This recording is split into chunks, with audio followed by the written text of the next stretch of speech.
The Bothy Storytelling Podcast is a member of the Alberta Podcast Network, powered by ATB.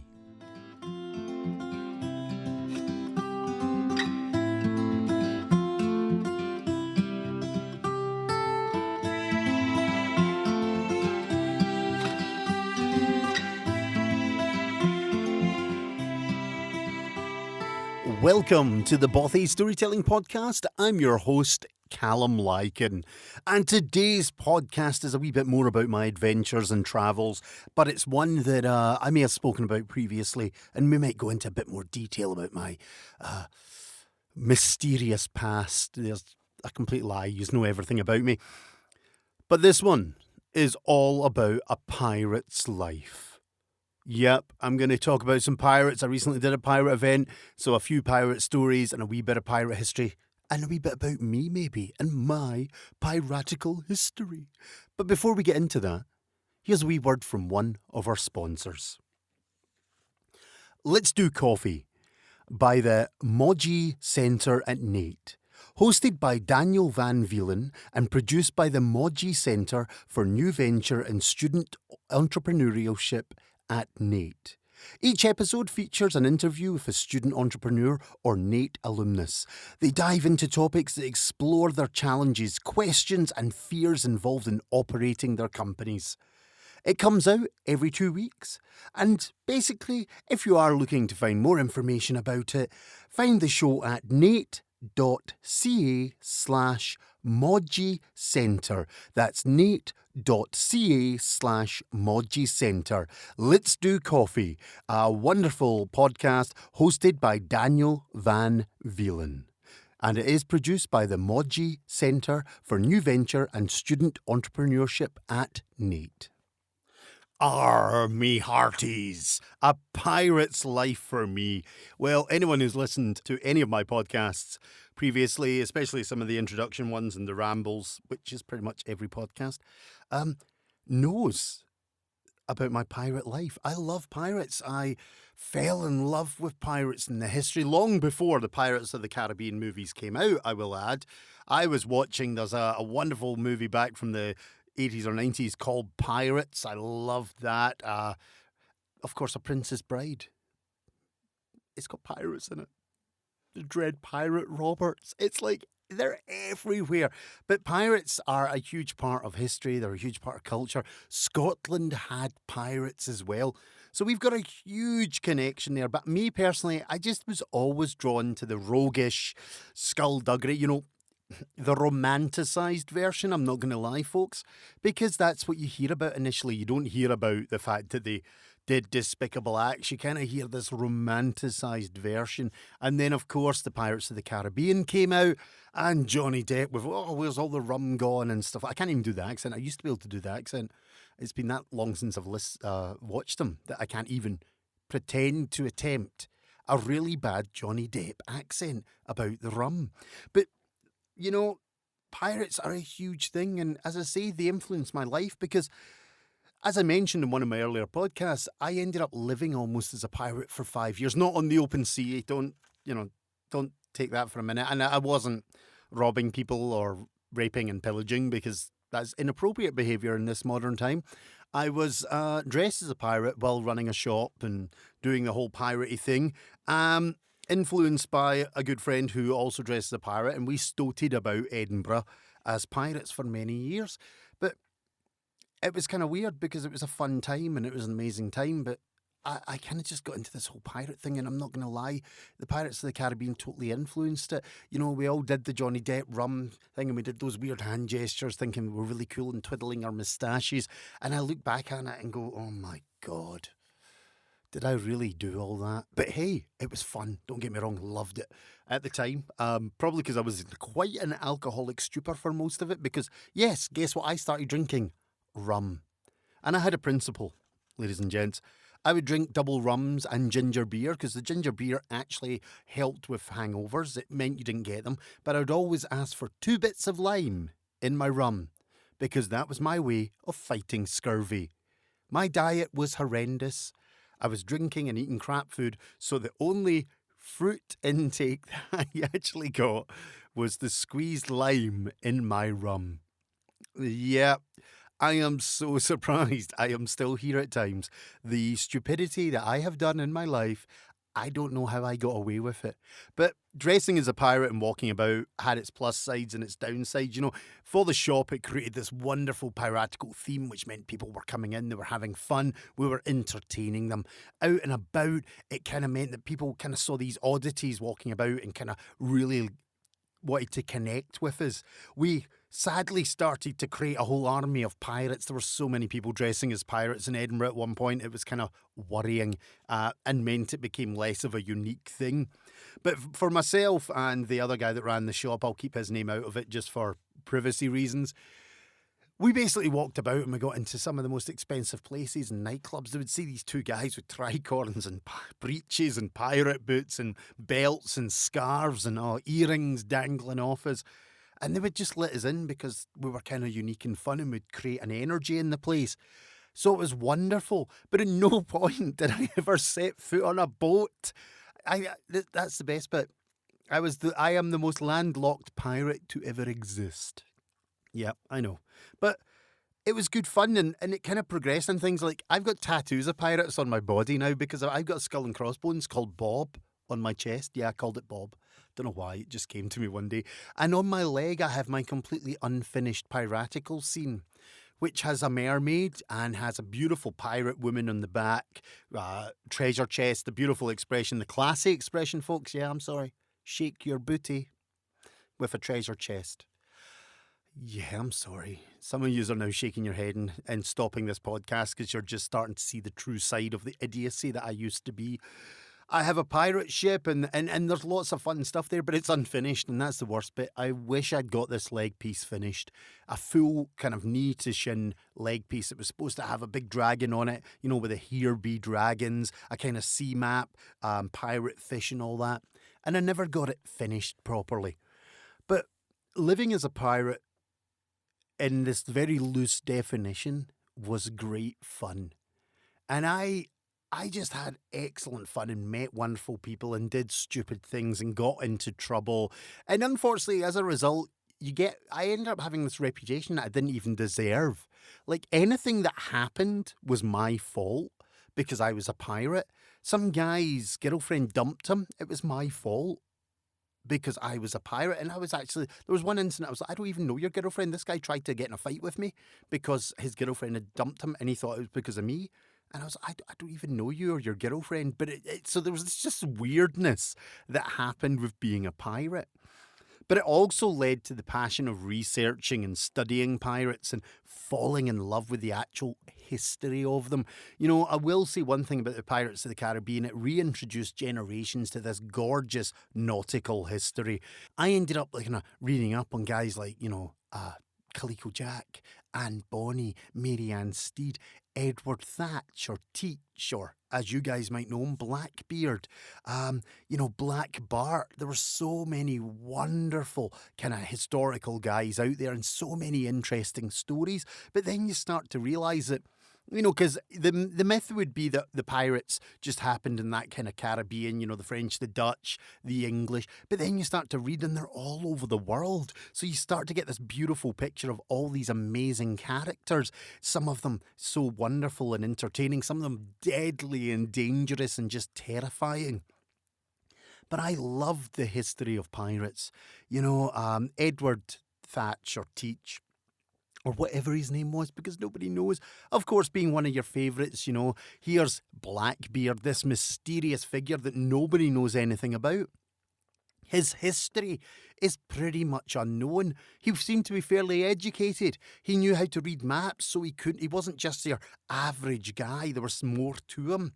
He was fantastic with psychological warfare when he eventually became the captain. The history of him putting the flaming pitch stuff, it's escaped me. The fuses, etc., in his beard and in his hat to create this cloud of smoke, this big bushy beard, the wild eyes. He built this reputation so fearsome that quite often other ships would just surrender on sight. He was apparently a wonderfully ruthless but also incredibly intelligent man. You know, there's so many stories about him kind of punishing his crew, but it would appear most of them were incorrect. It was all to create this kind of image. He would always have somebody and he would discipline one member of crew so that the rest would stay in line. He was just fascinating. And then contrary to him would be Coleco Jack Rackham, the charismatic, the lover of the world. You know, he was a very kind of dandy pirate, kind of very much in love with himself. And of course, he ended up meeting the wonderful Anne Bonny, because Mary Ann Steed came later, if memory serves. The wonderful Anne Bonny, he kind of took a ship and she was there kind of, if I remember, dressed as a man. And they became friends, and rumour says lovers. We don't know. But then, of course, Mary Ann Steed came along, and they all of a sudden we've got these two fierce as hell pirate women, which is amazing. These strong women that fought along the men and were as deadly and bloodthirsty as anyone, which was kind of this contrary to this delicate, womanising Coleco Jack. And when the end came, you know, and the Royal Navy had caught them, these two fierce women were fighting away while the men, apparently in a semi-drunk stupor, were hiding below decks. And the great quote, whether it be true or not, that came from it was when Bonny actually shouted out, "If you had fought like a man, you would not die like a dog." Now, there's two kind of ways about that. Some say that was during the fight. Some say it was actually when Rackham was, in fact, hung to death. Bonny and Steed were kind of given away. They got away without being hung at the time because they claimed they were pregnant. And their history says that they kind of, one of them, I think it was Steed, died in prison, but Bonny disappeared. Nobody knew what happened to her. She just, like, the history books don't tell us anything, which is unusual because normally when one of these guys is executed, they're tarred, they're feathered, sometimes they're hung. You know, there's various ways. They're usually put on display for a bit of fun. And one, you know, example of that is actually, William Kidd. I'm racking my brains here, folks, as I tell you this stuff. I haven't actually kind of pre-scripted anything for this one. This is me actually testing my knowledge. But William Kidd was actually a Scottish guy. He was from Greenock, just up the coast from where I was born and raised. He was a gentleman, ended up living in New York with his family, but he was given the... Calum, you're really doing well here, aren't you? He was given the letters of marque so that he could basically become a privateer. So he was under the king's kind of protection, raiding and attacking enemy ships. But he did something wrong. He basically ended up taking an Indian trader, which wasn't the enemy, and this outlawed him as a pirate. Now, it was a huge treasure ship, and this is where you get all these rumours from. The Curse of Oak Island is one of them. You know, they think that he might have buried treasure there, but it was said that he buried some of the treasure in various places. One of them he gave up. The rest is still out there, and he alluded to it. But Kidd realised that he was in trouble, sailed, buried his treasure, then decided to go back to New York where he had influential friends, hoping that they would actually save him. They didn't. He was carted back to England, put on trial, and basically found it to be a pirate, sentenced to death, hung, and then dangled off the bridge for all to see as they sailed into London. But there's another wee story about him because he was a bit of an unfortunate soul. Another incident that really got him was he killed one of his crew. He was a big bear of a man, apparently, and he got in a fight about something with one of his crew, and it might have been the treasure, it might have been taking the Indian ship, and basically he picked up a water barrel and flung it at the man, crushing him to death. So some say it wasn't even the act of piracy it got him, really, it was the act of murder that got William Kidd. But these guys had such a wonderful existence. You know, it was a short life, but a happy one, they say, and a brutal one. On average, all these great pirates that you hear about lasted only 3 or 4 years. You know, the golden age of piracy was a very short time period in history. And all these guys that went out there only lasted 3 or 4 years. Very rarely, bar 1 or 2, did they live longer. And most of them ended up dead. 1 or 2 of them managed to kind of wangle various things and ended up like governors of islands, etc. But very rarely did that happen. But what I love about it is the irony of this life, because we actually created the pirates. The governments created them. They're all at war. Spain and England and all that are fighting. Then they make peace treaties, and all these guys that are on the naval vessels find themselves out of work, quite often dumped across sea. So they had to find something to do. And as a result, most of them took to piracy. So we actually created these guys. We created our own enemy. And thank God we did, because what an exciting time of life. I mean, I'm not saying I want to be a pirate. I'm not saying I would survive. God, I don't even know if I'd get seasick. I've been on boats. Probably not. But you know what? It's such a romanticised time period. And it sounds so amazing, and the movies make it look so good. But the reality is it was brutal, disease-ridden. Basically, it was a violent lifestyle. But the pirates were an interesting bunch because their system on board was the captain wasn't really in charge. It was all put to a vote. Yeah, he was the leader. He would recommend they attack a vessel, but it would still need to be voted upon. So they had this system. Apparently there was compensation for injuries. I think it was actually Black Bart that put that into. I'm actually going to grab some paperwork here. I'm just going to double check that as I read to you. See this? It's not often you'll hear this on my show. But I want to double check that, because if I remember, Black Bart, who was kind of classed as one of the greatest pirates of all time, he kind of created kind of things. Just double checking as I kind of talk to you. Maybe it wasn't him. Oh gosh, who was it? Some of the pirates set up this kind of charter eventually where they got compensation for injuries. It was a great kind of system. And, it worked because guys would be joining on still and they would know the risks, but the glory was there. And that's why I love the piracy. That's why I love that kind of thing. And recently I did a show. So the reason that this show's come about is because I did this weird show and I hadn't done pirate stories in... it was Edinburgh. Oh gosh, it must be about 6 years, maybe 5-6 years back. And I was doing this thing called, I think it was Dr. Inky's art thing, where it's a life drawing class and they asked me to come in. And normally what happens is the people come in and they undress. And I said, look guys, I'm sorry, I'm not undressing. I said, I do schools and that. So I will come in if you want me to model. I'll wear my gear, I'll tell some stories. But the one thing I can't do is undress, mainly because this is not a body for nakedness, just as it's not a face for TV. So basically they were like, oh yeah, Calum, we love you anyway, come on in. So I did all these stories, took photos, had fun with people, posed for different pictures as people drew me, and it was wonderful. And I did these stories, but I hadn't told pirate stories for ages, and I don't have any of my books here. So I had to furiously going about and try and find all these books and history on pirates. Hence I've got all this paperwork. But I got asked to do something for the Marigold library system in Alberta. And they wanted pirate tales. And I was like, yeah, oh, excellent. So, I got my mum to send me some of my gear because I didn't have any of my outfits. And that caused another story because she sent my precious hat.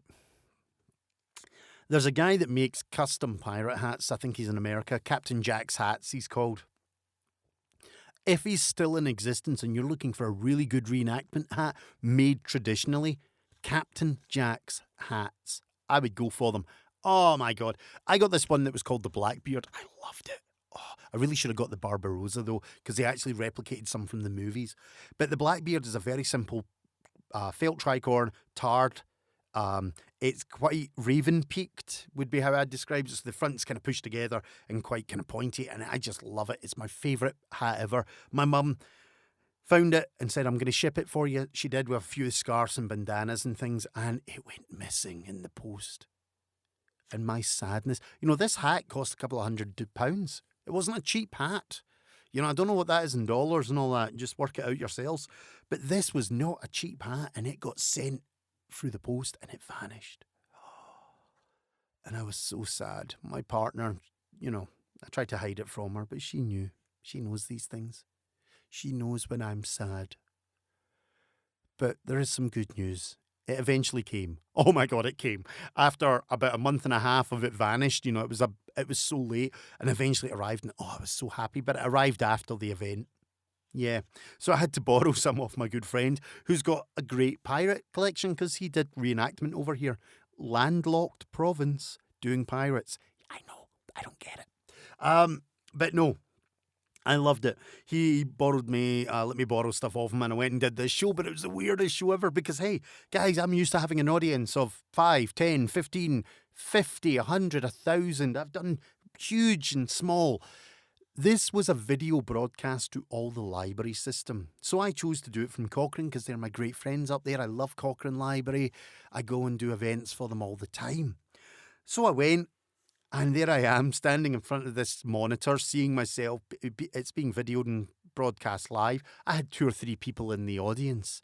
But it was so weird because if you've ever been to one of my shows, you know one of the things I love is audience. I love interaction. I love talking to you. So I'm trying to do the same thing, but what I didn't realise is none of the other libraries had bothered to put their mics on. So the people couldn't actually respond to any of my questions and chat to me and kind of ask stuff as I was telling stories and asking questions. So I did this really weird live stream pirate storytelling session in full regalia. I looked splendiferous, ladies and gentlemen. Absolutely divine as always. Oh gosh, the hand gestures are coming back. Give me some rum. Oh yeah, twiddle my moustache. Oh gosh, yeah, I don't have one now. That's another story. I was growing, I basically grew my pirate moustache. I always have a beard or a goatee. You know, if you've seen images, you kind of know that. And I grew the old pirate moustache, the twiddly bits for this event, you know, and I thought, I'll have my pirate beard back. And then after it, I decided, you know what, I'll go back to goatee. So I was growing it and growing it. But the problem is, when you do that, you've got thick and thin bits all over your face. So I decided the other day I was going to shave. So I did the one thing. If you're on my Facebook pages or anything, I'm not allowed to use clippers. Every time I use beard clippers, something goes wrong. And that's exactly what happened.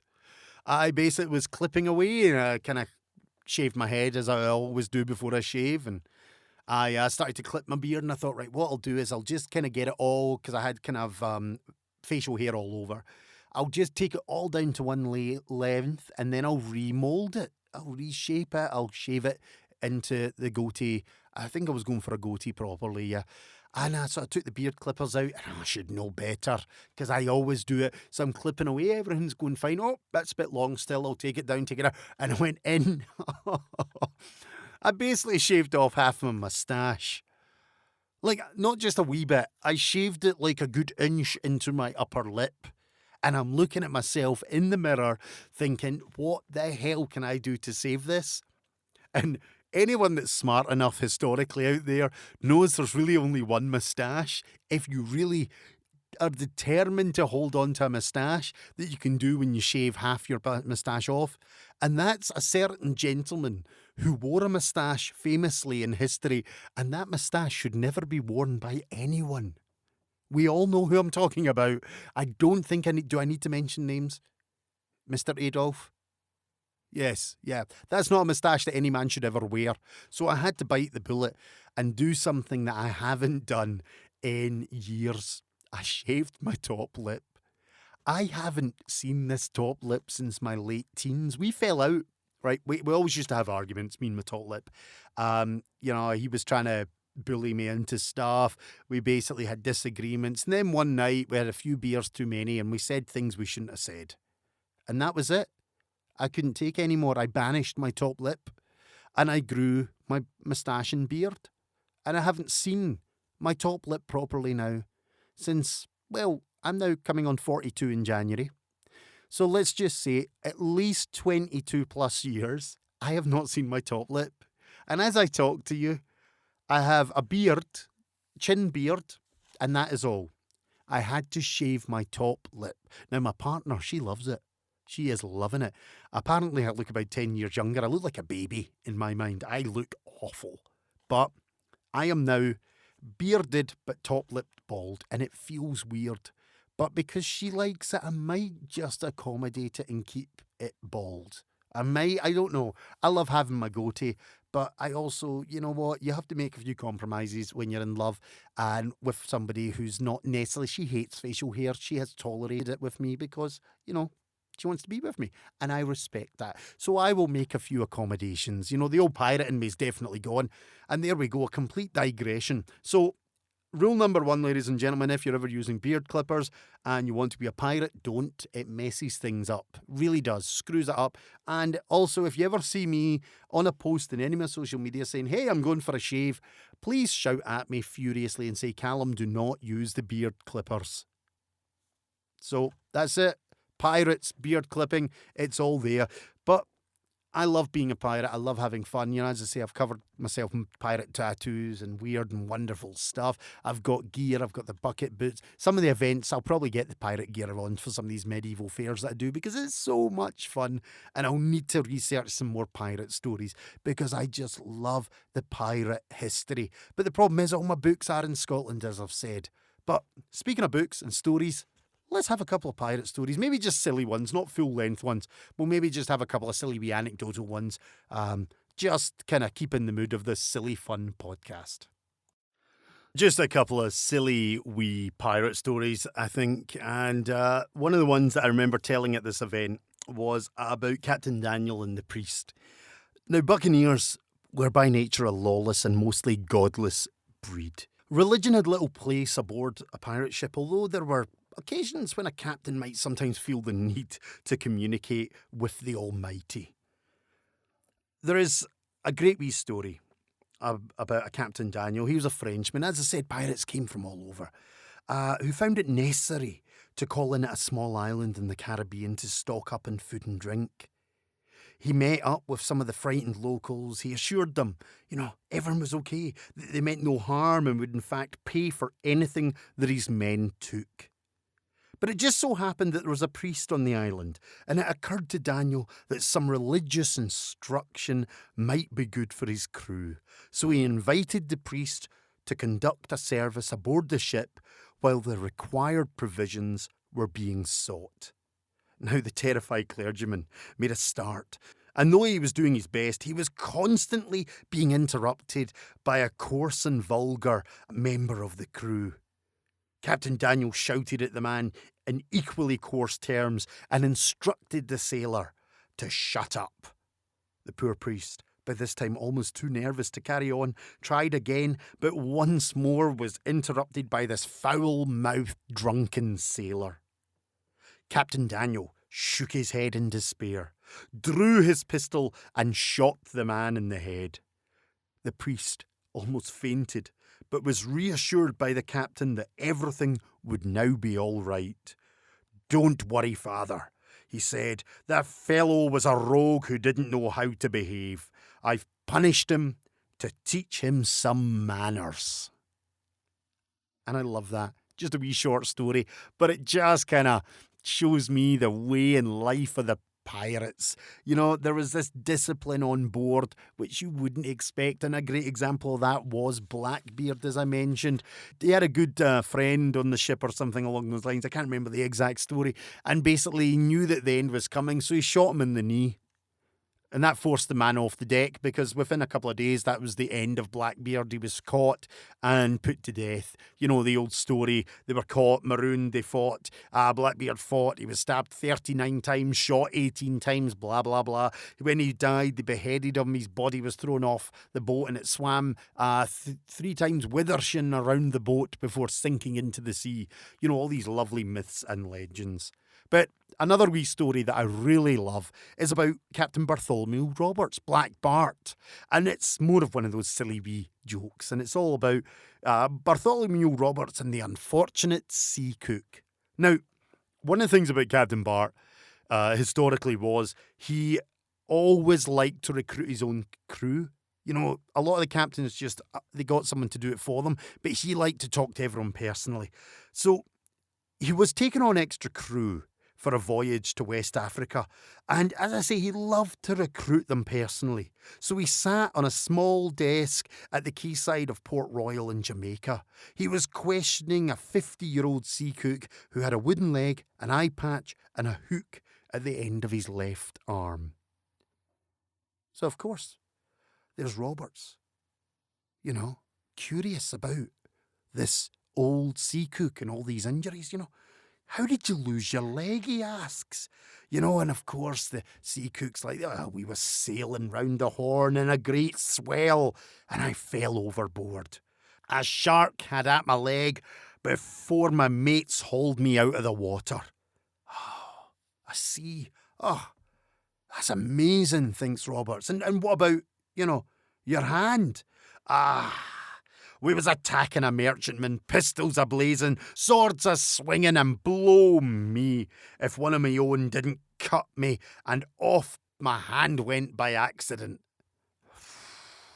Well, that's unfortunate, Roberts is looking at this man and thinking, here's a sailor, here's a man who's seen it all. This is amazing. Now tell me, how did you lose your eye? It was a seagull dropping, says the cook, kind of wee bit embarrassed. A seagull dropping, says Roberts, looking at this man. What do you mean a seagull dropping? Aye, well, it was the first day with my hook. I'm sorry. I said I wasn't funny. I should never try and tell jokes. But you got to try occasionally. But I just loved those. Those were nice wee filler stories, I thought, for when I was doing the pirate episode at the libraries. And I just loved them, It's such an old joke. Leg, hook, hand, eye, But you got to try. I'm sorry. I'm sorry, listeners. I've let you down. Or have I? You know what? It's a pirate's life for me. I don't mind. Come at me. Rawr. Where's the rum gone? Etc. Etc. Yeah, I can't do it anymore. I'm getting too old. Those are my little stories for this episode of the Bothy Storytelling Podcast. Let's get on to a proper storyteller and a book recommendation for you guys. Now, with an episode all about pirates and piratical behaviour, trying to find a book to recommend is challenging. There are so many great ones out there. Treasure Island, there's a wonderful book from Scotland, just this kid's picture book that I love. It's something like The Fierce Little Woman and the Pirate Captain. There is so many wonderful books. Seawolves, it's all about Scotland has pirates. I mean, so many books to recommend. I think the best one for me to give you is a good starter one, and it's one that I've got, again, back in Scotland. Oh, this is the problem. All my books are back in Scotland, particularly my pirate ones. I've got such a great wee collection. But one of the ones that I enjoyed reading is, it's kind of more of a historical one, gives you a wee bit of background about a lot of the pirates and activities and stories, and it's by Daniel Defoe. Yes, you heard me right. The man that wrote Robinson Crusoe and Moll Flanders. He was a madman for his history. He loved maritime history, so he compiled all these papers, etc., on activities. And he wrote a wonderful book called A General History of the Pirates by Daniel Defoe. But do you know what? Pirates is spelt with a Y. Oh, heavenly. Absolutely heavenly. So this is the book that I would highly recommend. It's filled with history, filled with stories, filled with accounts of piracy all over the world. So this is a cracking book for anyone who loves pirates. And I know I'm telling you this from a landlocked province in Canada. So, pirates in Alberta, it sounds mad, but there's loads of people here that love this history as well. So I'm totally in love with pirates. You know this from what I've told you already. It's been a part of me. Let's not get into it. Let's not carry on again. But Daniel Defoe is A General History of the Pirates. Highly recommend that for anyone who loves piratical history and stories. Now, you'll know by now, we are part of the Alberta Podcast Network. I keep talking about it. I love being a part of it, and it's sponsored by ATB. And there are so many amazing podcasts on this, and the group is growing. The network is growing every week, every month. The woman who's in charge of it, Karen, she just does an amazing job. She is just out there connecting, finding new podcasts, bringing them on board, finding new sponsors. It's fantastic. So I thoroughly enjoy it. And so I kind of like to recommend one of their podcasts when I'm talking about a podcast recommendation. Not always, there'll be the odd occasion I'll throw a different one in there. But the Alberta Podcast Network has so many great podcasts on there. And one that I've been in chats with, and you know what? Avery, if you're listening to this, I'm so sorry. I am so bad at getting back to you. But Mess Hall with Avery is a podcast I'd recommend listening to. Basically, it's a weekly podcast with Avery Cochrane, and he talks to comedians about food. And he's reached out to me a couple of times and asked me to be on his show. Don't know why. I kind of think he thinks I'm a comedian. I probably need to rectify that error with him. Avery, I'm not a comedian. I'm not funny. I'm not. I'm sorry. So I would love to be on your show, and I really appreciate you reaching out to me. I want to get you on my show. That's just the cross-pollination thing, chatting to you about stories. But if you think I'm a comedian, I'm really sorry, I'm not. I'm just a humble, oh God, yeah. Did I just say humble? Anyone that knows me is just like shaking their head right now. I'm just a humble storyteller. However, I would be delighted to be on the mess hall with you, Avery, and I would highly recommend to any listener who likes a good laugh, who likes to hear a podcast about food and humour, get down, listen to Mess Hall with Avery. As I say, it's weekly, and he chats to comedians about food. So listen to it. You might hear my dulcet tones on it one day. I don't know what food I'll be talking about, haggis or something. I don't know. I'm a limited eater. I'm Scottish, so haggis or deep fried things, deep fried, God, can't even speak. Deep fried things is generally the stereotypical Scottish stuff. Greenery is good when it's on the ground and looks pretty. We're not great at eating it. Ask my partner. However, this recommendation for the Alberta Podcast Network is Mess Hall with Avery, a weekly podcast where Avery Cochrane talks to comedians about food. Highly recommend it. It's an enjoyable listen. And as I say, he has a wealth of different people on that. So it's a really diverse little podcast to hear. That is my podcast recommendation. And ladies and gents, that brings us to another conclusion of an episode of the Bothy Storytelling Podcast. This one's been about pirates. This one's been about me rambling about bad shaving. It's just the usual episode I hope you now enjoy and expect from me. Now, if you do enjoy the episodes, remember to head over to our Facebook page, Calum Lykan Studio. Have a look at Calum Lykan Storytelling as well. Do like both those pages. Start following me. I'm on Instagram. I'm on the Twitter. I'm on... Sorry. I've got my websites. Have a look. Follow me, guys. Start joining me. I've also got the YouTube channel, which I'm now starting to re-update because of a disaster. I'll talk about that maybe another time. Technology and me, that's why probably I should have been a pirate. Boom, bang, flame, it's easy, swords. Yep, I should have been a pirate. But I hope you have enjoyed. Now, guys, another thing, I found this amazing thing recently, and I'm just going to recommend it to you. But I also discovered that the Alberta Podcast Network's kind of got involved with this. But have a look at seagiant.ca. It's basically a ticket buying service for sporting, concerts and theatre. And if you're going to look at it and maybe get some tickets for a sporting event or a concert or theatre or whatever, use the code APN, Alberta Podcast Network, APN, gives you 5% off. So have a look at that, guys, because I've actually went and picked up a few tickets for events coming up using that discount because, you know what, I'm a Scotsman and I'm cheap. So 5% off is fantastic for anything. So have a look at that. Seatgiant.ca. So seat, something you sit on, giant, rar.ca, Canada. You guys get it. I don't need to explain that bit to you. But have a look at that. Seatgiant.ca for sporting, concert and theatre events. 5% off using the APN course. But that brings us to the end of the Bothy Storytelling Podcast. I've had fun. I hope you've had fun. Pirate's life for me, What's that story? A pirate's life for me, a pirate's life for me. Or what is it? We go this way, that way, forwards and backwards over the Irish Sea.